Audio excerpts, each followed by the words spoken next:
During an emotional segment of his show, Steve Harvey received an unexpected and deeply moving message from the president of Burkina Faso, Ibrahim Traoré. The message, filled with respect, admiration, and heartfelt emotion, completely caught Steve off guard, bringing him to tears live on television. This rare and powerful moment touched the hearts of millions, as the influential figures shared an unscripted emotional exchange that crossed borders, cultures, and personal histories. Steve Harvey walked onto his talk show stage with his usual bright smile. The audience clapped and cheered, and Steve, full of energy, launched into the day's topic, the power of purpose. It was supposed to be an ordinary segment. He had just finished telling a personal story about his struggles growing up in poverty, when a production assistant walked briskly toward the stage, leaned in, and whispered something in Steve's ear. Steve looked confused at first, then surprised, and then completely silent. He turned to the camera, cleared his throat, and said, Folks, I've just been told there's a very special message for me, and it's coming from somewhere I never expected." The screen behind him lit up with a golden seal and the bold words, "Message from President Ibrahim Traoré." The entire studio fell into absolute silence. No whispers, no coughs, just a heavy stillness. Steve, now visibly shaken, looked into the camera and said quietly, "Why would the president of Burkina Faso want to send me a message? I don't even know what this is about." He sat down, eyes locked on the screen, and then the video began. The video opened with a warm, calm background, a simple wooden desk, the flag of Burkina Faso behind it. Then appeared a man with strong, focused eyes and a calm, gentle voice. "President Ibrahim Traoré." Steve leaned forward, his fingers gripping the arms of his chair. "Mr. Steve Harvey," the president began in English, his African accent soft but steady. "I speak to you not just as a leader, but as a brother." The entire studio leaned in. "You do not know me, but we know you," Traoré continued. "In the villages of Burkina Faso, your voice reaches farther than you may think. Your words of strength, of faith, and of second chances have touched people you will likely never meet." Steve blinked, stunned, his hands beginning to tremble ever so slightly. Traoré's voice grew heavier with emotion. "During our darkest nights when war threatened our peace, your story gave me hope. You reminded me that leadership is not about titles, but about purpose and heart." The room was silent. No one moved. Then, looking directly into the camera, President Traoré said, "From a soldier who rose to lead his people, to a boy who once had nothing in America, I thank you." Steve's lips parted, but no words came. Only tears began to form. For the first time in a long time, Steve Harvey was speechless. He reached for a tissue as the message continued. "I have watched you cry for others. I've seen you laugh with strangers. You've given to people who thought they were forgotten," Traoré said. "In my country, we recognize that kind of heart. We call it a heart of the sun, warm, brave, and full of light." Steve whispered under his breath, "Wow." The president paused, then continued, "This message is not political, it is personal. I see in you the story of a man who never gave up, and it reminds me never to give up on my people." The message ended with President Traoré saying something in Moor, the native language of Burkina Faso. Steve turned to his team, his voice cracking. What did he say at the end? A translator nearby stood and gently replied. He said, "Even the strongest man needs to be reminded that his voice still matters." Steve covered his face with his hands. People in the crowd were crying. Even the cameraman's hands were shaking. This wasn't just a TV moment, it was something deeper. It was a moment of souls meeting across oceans, across struggle, across brotherhood. And it had only just begun. Steve sat quietly, his hands folded, his eyes still glistening. The audience waited, but he couldn't speak. Something heavy and profound had touched his spirit, the weight of truth, connection, and being seen. After a long pause, Steve finally looked up and said, You never think that your words go that far. You just try to be real, try to survive, try to help." The audience clapped softly, but Steve raised his hand to stop them. "This ain't about applause," he said. "This is about purpose." Backstage, producers debated cutting to commercial. Steve refused. I want the world to hear every second of this. Don't stop the feed." Then, just as the camera zoomed in on Steve's emotional face, a second surprise appeared. The screen flickered. The moment that changed everything. A live call from President Ibrahim Traoré suddenly. President Ibrahim Traoré appeared on video, but this time, it wasn't pre-recorded. It was live. Steve gasped. "Mr. Harvey," Traoré said, smiling gently. "For once, let me speak to you man to man, not from one country to another, but from one dreamer to another." The studio fell into silence again. A storm of emotion was building, and no one was prepared for what the president was about to say next. Traoré leaned in toward the camera, his tone soft and sincere.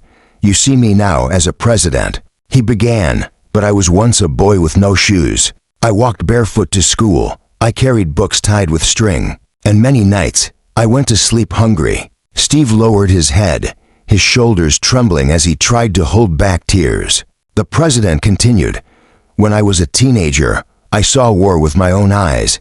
I saw people give up, but I also saw people rise." He paused, then said something unexpected. "One day, in a crowded internet cafe, I saw your video, 'Don't Give Up.' I didn't even understand all your words, but I understood your tears.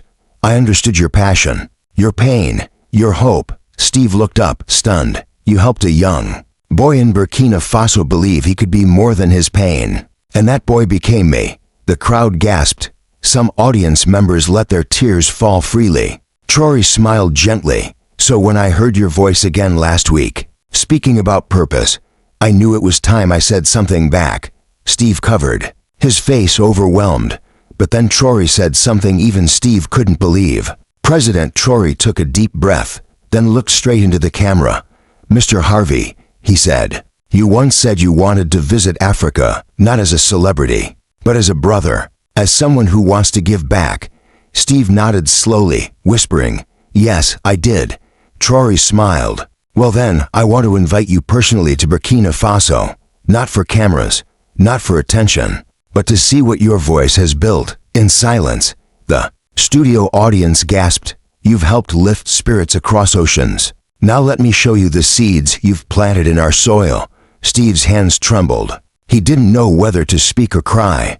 Then came the words that broke him. "There's a young orphanage in Ouagadougou. The children there know your name.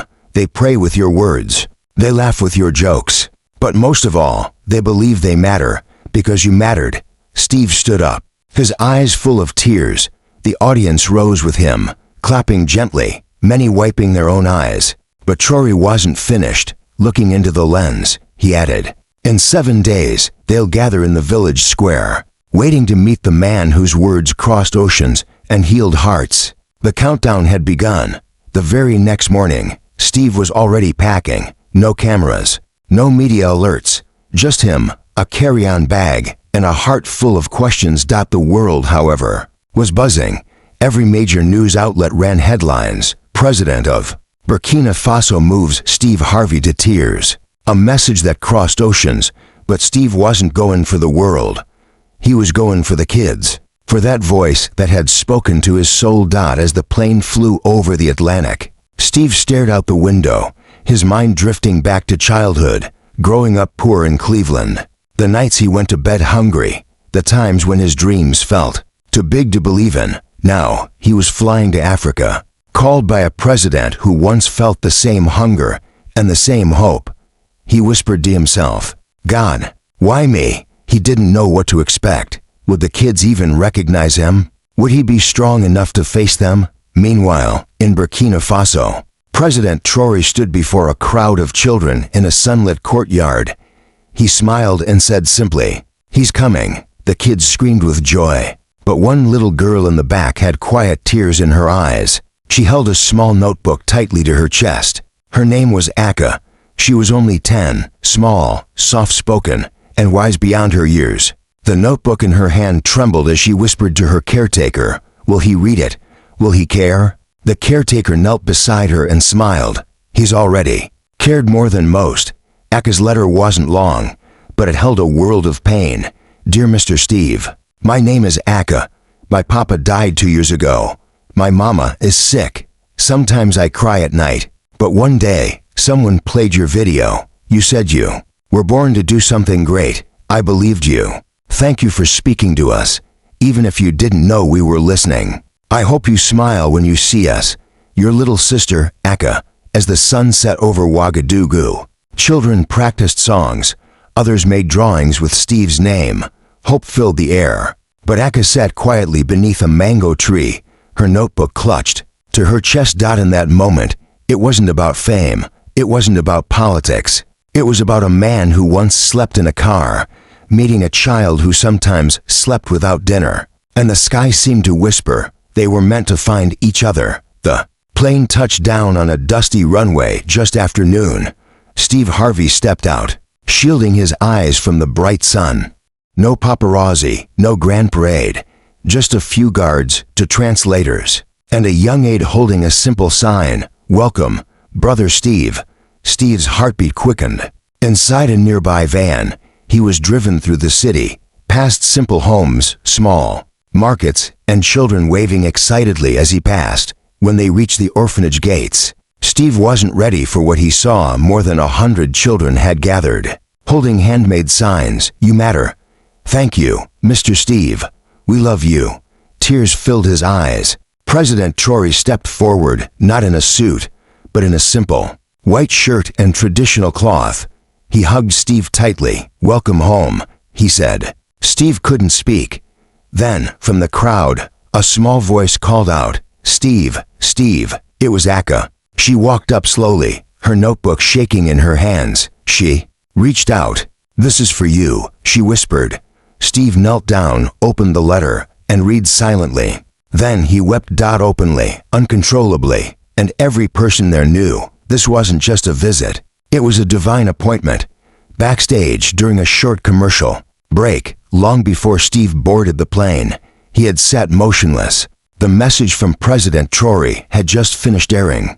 A producer approached him with a piece of paper, an English translation of the full message. "Steve, you'll want to read this part," she whispered, gently handing it over. Steve's eyes scanned the page slowly. "When I was a young boy, hiding under the wooden table of my grandmother's market stall, I'd hear her laugh as she listened to your voice through a crackling radio. She didn't speak English, but your spirit made her smile in the middle of hard days. That voice helped raise me." Steve covered his mouth.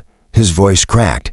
"Oh my God." The camera was back on, but Steve couldn't fake a smile. He looked into the lens and whispered, "This world, it's something else. Smaller than we think." The moment that sparked a global healing. This world, it's smaller than we think. And our words, they travel further than we ever imagine. Steve wiped away a tear as the audience sat in stunned silence. Little did Steve know, this was only the beginning of something far greater. The segment ended.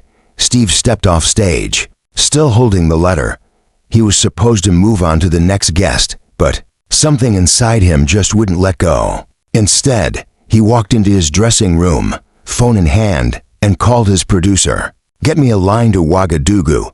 I want to speak to President Traoré today." The producer stuttered, clearly surprised. Yes, sir.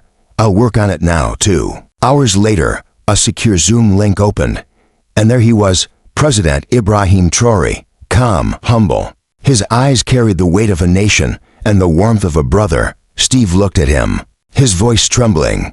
"Mr. President, I'm just a comedian from Cleveland. I never imagined my voice would reach someone like you." Traoré smiled gently. "And I'm just a soldier who loves his people. But even soldiers need hope. You gave me that. Now, I want to give something back." Steve leaned in. "What do you mean?" Traoré replied softly. "Come to Burkina Faso. Just for one day. There's someone I want you to meet." Steve froze. He had no idea that this one sentence, this one invitation, would change his life forever. That night, he barely slept. The president's words played on a loop in his mind. But one line from the letter haunted him most. "That voice helped raise me." Steve thought of his own mother, the one who made him believe he could become something. He remembered something else too. Years ago, during a low point in his career, he had prayed, "God, if I ever get famous, let my words mean something to someone who really needs them." And now this. That night, Steve went live on a brief stream, not with jokes, not with a monologue, but with a truth he couldn't keep in. Holding up the translated letter, he looked into the camera. Y'all, I've been blessed with fame, money, success. But this message, from a leader I never met. This letter, from a boy raised by a grandmother who couldn't understand me, but still felt me, that's God.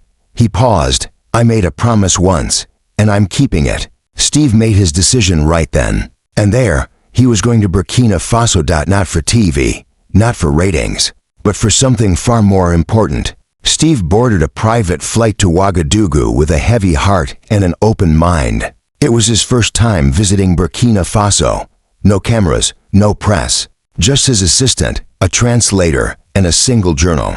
One he hadn't written in for years. As the plane took off, Steve sat by the window, holding the translated letter in his hands again. He had underlined one line in red ink. I wish my mother could have seen the man you helped me become. It echoed in his mind like a song. He leaned back and whispered to himself, what did I do to deserve this honor? Mid-flight, his assistant handed him a small envelope sealed with wax. It was from President Traoré. Inside was a handwritten note. When you land, don't think like a celebrity. Think like a son. Coming home. Steve pressed the letter to his chest. He didn't know what awaited him on the other side, but he felt deep down. This trip wasn't just about one man's gratitude. It was about healing something buried in both of them. Something no camera had ever captured. Steve arrived just as the sun rose. The airport was quiet. No crowds, no reporters. Just a black SUV and one tall soldier standing near the door. President Ibrahim Traoré himself. Steve stepped off the stairs slowly, unsure what to say. But Traoré did something unexpected. He walked up and embraced him, like a brother. No words, just a long, silent hug. Steve's eyes filled with tears. You came, Traoré said softly. I had to, Steve replied. They drove in silence through the dusty streets. Children waved from the roadsides, some holding hand-drawn signs with Steve's name. But their first stop wasn't the palace. It was a small, weathered market. Rows of wooden tables lined with fruit, spices, and cloth.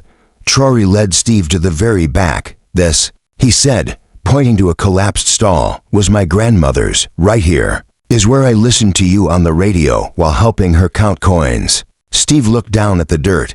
Speechless, the president knelt, picked up a small stone, and placed it in Steve's hand. This is where hope began. Steve couldn't hold it in anymore. He cried quietly. So did Traoré. They traveled next to a humble village and are outside the capital. As the car came to a stop, a group of women waited under a tree.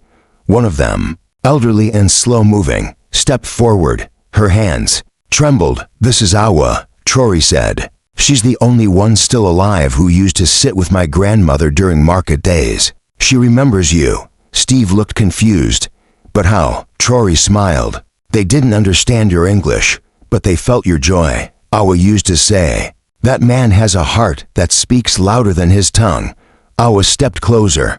The translator gently repeated her words. You made the hard days feel lighter. My sister used to say, your voice gave her courage to keep selling when she wanted to give up. Steve knelt down. Tears fell again. Awa placed her hand on his cheek and whispered something in more. The translator choked up as she translated. She said, my sister would have fed you if she had met you. She would have called you her son. In that moment, Steve Harvey wasn't a celebrity. He was a son, being welcomed home by a mother he never knew he had. And the world watched, speechless. That evening, Steve was invited to a small school where children waited to perform something special. No cameras, no lights, just soft drums, and nervous, smiling little faces. As Steve entered, the children began singing a simple tune and more. The translator leaned in and whispered, it's a song President Traoré's grandmother used to hum while cooking at her market stall. Now these children sing it in her honor. Steve froze. His eyes welled up. I remember this. He whispered, my grandma in Cleveland. She used to hum something just like this when I cried. Traoré stood beside him, arms crossed. Our grandmothers. He said gently, they gave us the same comfort, thousands of miles apart. Steve sat down on a dusty bench, surrounded by children. One girl handed him a wooden carving of two hands holding a heart. He broke, openly, loudly. Years of pain, years of questions, all released in a place he never expected. The boy from Ohio, the boy from Ouagadougou, now to men, bonded by something no script could write. Before Steve's return flight, President Traoré asked to meet one last time at a small plot of land just outside the capital. It was quiet. A tree stood in the center, surrounded by sunflowers. Traoré acute handed Steve a rolled-up certificate tied with a red ribbon. "This land," he said, "now belongs to you. It's a place of peace, a gift from Burkina Faso. So whenever you feel tired or lost, you have a home here." Steve shook his head slowly, overwhelmed. "I didn't come for a gift. I came because your letter made me feel human again." Traoré nodded. "And you made my people feel seen. That is worth more than gold." They stood quietly under the tree, the wind brushing their faces. Then Traoré did something no one expected. He knelt and placed his hand over Steve's chest. "I don't kneel for many," he said, "but I kneel for hearts that change lives." Steve dropped to his knees too, and together, two powerful men cried like little boys who missed their grandmothers and found each other in that pain. The next day, Steve returned to the U.S. in silence. No media, no cameras, no big show. But something had changed. On his next broadcast, before the show even began, Steve walked onto the stage holding the wooden carving, the one with two hands holding a heart. He placed it gently on his desk, then looked into the camera. "In my life, I've received many awards, many gifts, but none like this." His voice cracked. "I met a man, a president, not just of a country, but of the human heart." Ibrahim Traoré reminded me of something I had forgotten, that love, honor, and memory are stronger than anything fame can give you. He paused. "He called me a son of Africa. I call him my brother." And then Steve did something rare. He played the children's song, live. No translation. Just pure, innocent voices. Millions watched. Millions cried. Comments poured in from every corner of the world. People didn't see politics. They saw love. They saw legacy. They saw healing. Dear viewer, if this story touched your heart, even just a little, like this video, subscribe to the channel, and comment one word below, healed. Let's spread this feeling across the world. One story, one tear, one heart at a time.